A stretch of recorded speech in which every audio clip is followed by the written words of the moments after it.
Winter sports in the state of West Virginia have a chance to come back in mid-February. Later than usual, but earlier than it might have been. And while there's a real excitement across the board, the season will provide some challenges all its own.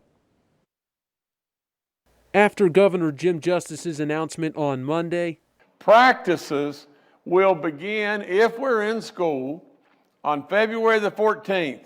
Winter sports coaches in the Mountain State are already hard at work preparing again. Right now, I'm trying to schedule games. I mean, this is the third round of scheduling. But the busy work provides at least a glimmer of hope. I'm just glad that our kids are, hopefully, knock on wood, going to have a chance to have some type of season.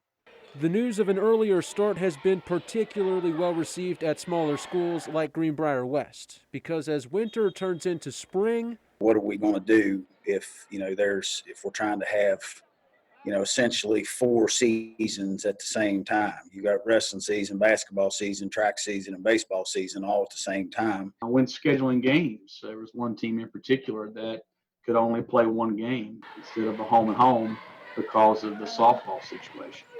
Another concern is fitness, as some of the student athletes have now been out of practice routine for nearly a year. I mean, we're not going to be in game shape. We're not going to be able to put everything in we've ever put in and that we've put in the past.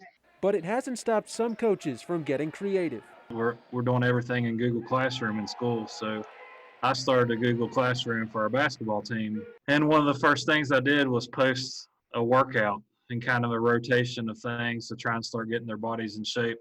It won't be easy, but just like in 2020, 2021 will require coaches and players to roll with the punches. We just try to remain hopeful and let the people who are in charge make the decisions, and then we will do what we can.